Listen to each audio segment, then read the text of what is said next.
Hello students, welcome you all to textbook Bengali channel. আমি তোমাদের পলাশ sir. আজকে তোমাদের সঙ্গে যে বিষয়টা নিয়ে আলোচনা করব সেটা হয়তো তোমাদের প্রত্যেকের কাছে খুব ইম্পর্ট্যান্ট একটা জিনিস হতে চলেছে। আমার পেছনে যেমনটা তোমরা দেখতে পাচ্ছ, সরকারি চাকরির প্রস্তুতি তোমরা নিচ্ছ, তার পাশাপাশি একটু যদি আত্মনির্ভর হওয়া যায়। আত্মনির্ভর কেন হওয়া দরকার? দেখো, আমি বলছি না তোমরা পড়াশোনায় ছেড়ে দাও, সরকারি চাকরির প্রস্তুতি ছেড়ে দাও, কিন্তু বেশিরভাগ ক্ষেত্রেই দেখা গেছে এটা একটা টাইম কনজিউমিং প্রসেস। যাদের একবারে হয়ে যাচ্ছে, দুবারে হয়ে যাচ্ছে, 1-1.5 বছর 2 বছরের মধ্যে হয়ে যাচ্ছে, খুব ভালো। এবং আমি সবসময় চাইবো তোমাদের যত তাড়াতাড়ি চাকরিটা হয়ে যাক, কারণ এইটা সবার কাছে একটা খুব বড় চাপের বিষয়। নিজের জন্য নয়, শুধু নিজের পরিবারের জন্য, এবং আরও পারিপার্শ্বিক চাপ তো থাকেই, সেটা আমার থেকে ভালো হয়তো তোমরা বুঝবে। তো যাই হোক, তো সেই জায়গা থেকে কেন আমাদের দরকার এই জিনিসটা? দেখো, আমাদের অনেক রকম খরচ আছে। হাত খরচের টাকা দরকার, পড়াশোনা করতে চাইলেও তার জন্য একটা খরচ দরকার। তুমি একটা ব্যাচ কিনবে, বই কিনবে, খাতা কিনবে, পেন কিনবে, মক টেস্ট দেবে, কোথাও কারোর থেকে গাইডেন্স নেবে, সব কিছুর জন্য পয়সা দরকার। ইন্টারনেট, যেটা ছাড়া আমরা চলতে পারি না, সেটার একটা খরচ। কেউ যদি বাইরে গিয়ে কোনো কারণে পড়াশোনা করো, তাহলে সেক্ষেত্রে তার থাকার খরচ, খাওয়ার খরচ আলাদা। পরিবারের একটু যদি সাহায্য করা যায়, তাহলে পরিবারের একটু হেল্প হয়। অনেকের পরিবারে আছে যে হয়তো সাহায্য করতে পারলে তাদের একটা চাপ, হয়তো মুখে বলে না তাদের বাড়ি থেকে বাবা মা, কিন্তু মনে মনে ভাবে যে একটু যদি সাহায্য করতো ভালো হতো, সেই জায়গাটা আছে। এবং অবশ্যই 5 নাম্বার, যেটা আমাদের মাথায় সবসময় ঘোরে, মানসিকভাবে একটু আরও স্বনির্ভর হওয়া এবং আরও মনোবলটা বাড়িয়ে তোলা। কেন মনোবলটা বাড়িয়ে তোলার কথা বলছি বারবার? মনোবলটা বাড়িয়ে তোলার কথা এই কারণেই বলছি যে যখনই তুমি একটা রোজগার করতে শুরু করবে, তখনই নিজেকে আর বেকার মনে হবে না, সকার মনে হবে। এবং এতে কি হবে? এতে তোমার যে বারবার একটা ব্ল্যাকলগ মাথার মধ্যে ঘুরছে যে আমি কি করব, আমার কি হবে, আমি চাকরি পাবো কিনা, তোমার হাতের পাঁচ একটা জিনিস রইল। এবং রোজগার যদি করতে শুরু করো, তখন তোমার মাথায় আসবে, ঠিক আছে, আমি এবার অ্যাফোর্ড করতে পারি। যদি আমার 1 বছরের জায়গায় 1.5 বছর বা 2 বছরও লাগে, তাহলে আমি সেটা অ্যাফোর্ড করতে পারি। নিজের পড়ার খরচ নিজে চালাবো, নিজের ইন্টারনেটের খরচ আমি চালাবো, হাত খরচের খরচাও আমি দেবো, সম্ভব হলে পরিবারের কেউ একটু কিছুটা হলে সাহায্য করব। তো এই 4টে বিষয় যখনই তোমার মধ্যে চলে আসবে, 5 নাম্বারটা অটোমেটিক তোমার বাই প্রোডাক্ট হিসাবে চলে আসবে। কিন্তু প্রশ্ন হচ্ছে, স্যার এই সুযোগগুলো পাবো কী করে? এখন তো সরকারি চাকরির অবস্থা বাজে।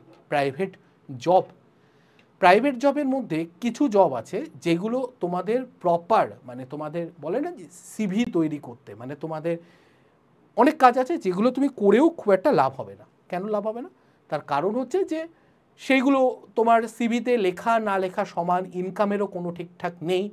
কিন্তু এখানে কিছু জব সেই রকমও আছে যেই জবগুলো তোমার দেখা যাচ্ছে যে প্রপার একটা এমএনসি কোম্পানিতে কাজ করছো, মাল্টি ন্যাশনাল কোম্পানিতে কাজ করছো, এবং তার সঙ্গে যেটা হচ্ছে যে সেই সিভিতে তো যখন লিখছো, তখন ইন্টারভিউ, তুমি সরকারি চাকরিরও ইন্টারভিউ যাবে, তখন তারাও সেটা তোমাকে ওয়েটেজ দেবে যে হ্যাঁ, ছেলেটি ভালো একটা বা মেয়েটি একটা ভালো জায়গায় কাজ করেছে, তো এর প্রিভিয়াস এক্সপিরিয়েন্স পড়াশোনার সঙ্গে সঙ্গে কিন্তু ভালো রয়েছে।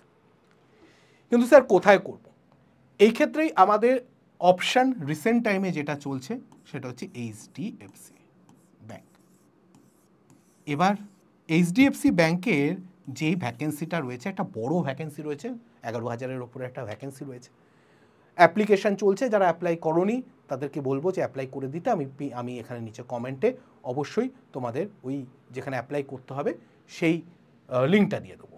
আর সঙ্গে অবশ্যই চেষ্টা করবে যে এইখানে একটা নাম্বার দিয়ে দিলাম, 8910565865, এই নাম্বারে একবার হোয়াটসঅ্যাপে হাই লিখে পাঠাতে। আমি বাকি তোমাদের যা যা দরকার বা প্রয়োজন আমি সেখানে হেল্প করতে থাকবো। এবার প্রশ্ন হচ্ছে যে এইচডিএফসির প্রিপারেশান নেবো কী করে? প্রিপারেশনের জন্য কয়েকটা জিনিস দরকার। 1 নাম্বার হচ্ছে সিভি বানানোর ব্যাপার থাকে। সিভি তোমাকে রিপ্রেজেন্ট করবে তোমার অবর্তমানে, মানে তুমি যখন প্রেজেন্ট নেই তখন তোমার সিভি তোমার হয়ে কথা বলবে। 2 নাম্বার হচ্ছে আমার অ্যাপ্লাই করতে গেলে জিমেল আইডি ফাইডি বানাতে হয়, সেগুলো। আমি যদি কোথাও একটা এখানে জব করি, তাহলে আমার মার্কেটিংয়ের মিনিমাম একটা নলেজ দরকার, এক্সেল জানা দরকার, বেসিক কম্পিউটার জানা দরকার, এই জিনিসগুলো, এবং ব্যাংকিংয়ের একটা বেসিক নলেজ দরকার। এইগুলো কোথা থেকে হবে প্রিপারেশনের জন্য? সেই কথা মাথায় রেখেই তোমাদের মাত্র খুব যৎসামান্য একটা টাকায়, কারণ দেখো মিনিমাম পয়সা নেওয়া হচ্ছে, যেটা না হলেই নয়, কারণ গুরুদক্ষিণা বলেও একটা কথা আছে, তো সেটা তোমরা কেন অ্যাভয়েড করবে? তো সেই জায়গাটার জন্য এইচডিএফসি গাইডেন্স ব্যাচ, যেটা শুরু হচ্ছে আজ থেকে শুরু হচ্ছে। আজ কত তারিখ?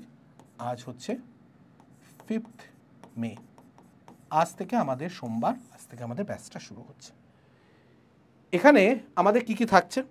আমাদের গাইডেন্স থাকছে প্রাইভেট ব্যাংকে কিভাবে, শুধু এইচডিএফসি নয়, এইচডিএফসি ছাড়াও অনেক প্রাইভেট ব্যাংকে ভ্যাকেন্সি বেরোয়, সেটা কিভাবে হয় সে ব্যাপারে দেখব। How to apply private bank, তোমার কোনো প্রাইভেট ইন্স্যুরেন্স কোম্পানি বা ব্যাংকে কীভাবে অ্যাপ্লাই করতে হয় সেটা জানবো। তোমার ইমেল কীভাবে বানাবে, গুগল অ্যাকাউন্ট কীভাবে বানাবে, অ্যাপ্লাই কী করে করবে, সিভি রেজিউমে কীভাবে বানাবে, ইন্টারভিউয়ের গাইডেন্স কীভাবে, 1-to-1 আমাদের প্রচুর গুগল মিটের সেশন হবে, যেখানে আমরা আলোচনা করব তোমাদের সঙ্গে, কথা বলাবো তোমাদেরকে, কি কথা বলতে হয় কি বলতে নেই সেগুলো নিয়ে বলবো। How to know about the sale and marketing সম্বন্ধে তুমি জানবে, এবং ইন্টারঅ্যাক্টিভ সেশন হবে যেটা এক্ষুনি বললাম। ইন্টারপার্সোনাল গ্রুমিং, তোমার কী রকমের ড্রেস পরা দরকার, কী রকমের প্রিপারেশন নেওয়া দরকার, তুমি কিভাবে যাবে, তোমার অ্যাপিয়ারেন্স কী হবে, তুমি কথা বলবে কিভাবে, তুমি চোখে চোখ রেখে কীভাবে কথা বলবে, তোমার বডি ল্যাঙ্গুয়েজ কী হওয়া উচিত, এগুলো সব আমরা আলোচনা করব। আমাদের পুরো এখানে কবে কি কি ক্লাস হবে পুরো শিডিউল এখানে দেওয়া আছে, কবে কি কি ক্লাস হবে। আমি আর শতবিশা ম্যাম তোমাদের এই ক্লাসগুলো নেব, এবং এখানে আমরা পুরো প্রস্তুতি তোমাদের করিয়ে দেওয়ার চেষ্টা করব।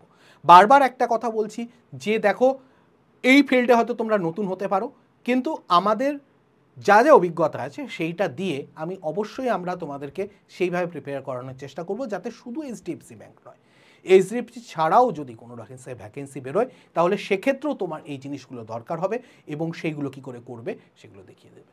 ওকে, এবার প্রশ্ন হচ্ছে স্যার ব্যাচটাকে কিনবো কি করে? ব্যাচটাকে কেনার জন্য আমাদের আগে যেতে হবে, তোমরা অ্যাপে ইনস্টল করে নেবে টেক্সটবুক অ্যাপটা, অথবা যদি টেক্সটবুক অ্যাপ ইনস্টল না করো তাহলে তোমরা এখানে ডাইরেক্ট ব্রাউজার থেকেও লিখতে পারো টেক্সটবুক। আমি বলবো অ্যাপ থেকেই করো। টেক্সটবুক লিখলে, টেক্সটবুক যখনই প্রথম যে অপশানটা আসবে সেটাকে ওপেন করবে। ওপেন করার পরে তুমি এখানে এখানে দেখতে পাচ্ছ, খুললেই তুমি এই জিনিসটা দেখতে পাবে। যদি দেখতে না পাও তাহলে তুমি কি করবে, সার্চ করবে এইচডিএফসি বলে, সার্চ করলাম। সার্চ করার সঙ্গে সঙ্গে আমার একদম ওপরে যে রেজাল্ট আসবে সেটাই হচ্ছে এইচডিএফসি গাইডেন্স। ওপেন করলে, ওপেন করার সঙ্গে সঙ্গে তোমরা এটা দেখতে পাবে 549 টাকায়। যদি এই দামটা না দেখায়, দাম বেশি দেখায়, তখন কি করবো স্যার? তুমি তখন যেটা করবে, এনরোলে যাবে। এনরোলে গিয়ে তুমি সঙ্গে সঙ্গে তুমি এখানে অ্যাপ্লাই কুপন করবে। অ্যাপ্লাই কুপনে করে তুমি এখানে যেটা করবে যে ধরো পিডি স্যার যেটা লিখবে, অ্যাপ্লাই করলে, অ্যাপ্লাই করার সঙ্গে সঙ্গে তুমি এখানে 549 টাকা পেয়ে যাবে। ওকে, তো এইভাবে তোমরা 549 টাকা এটা কিনতে পারবে, মাত্র 549 টাকা এটা কিনতে পারবে। যারা যারা কিনতে চাও, কিনতে কোনো অসুবিধা হচ্ছে, তারা যেটা অবশ্যই করতে পারো, আমার সঙ্গে যোগাযোগ করে নাও। কিভাবে যোগাযোগ করবে আমি নাম্বারটা বারবার তোমাদের বলে দিচ্ছি, সেই নাম্বারে যোগাযোগ করে নিতে পারো। নাম্বারটা হচ্ছে 8910565865। ওকে, প্রিপারেশান নিতে হলে আজকেই ব্যাচে ভর্তি হতে হবে, কারণ আজকে থেকেই আমাদের ক্লাস শুরু হয়ে যাচ্ছে। আজকে থেকেই ক্লাস শুরু, তাড়াতাড়ি ব্যাচে জয়েন হয়ে যাও। ওকে, বাকি ডিটেলস আমি তোমাদেরকে ক্লাসে বলে দেবো। তো চলো আজকে এই পর্যন্ত রাখছি। থ্যাংক ইউ সবাইকে।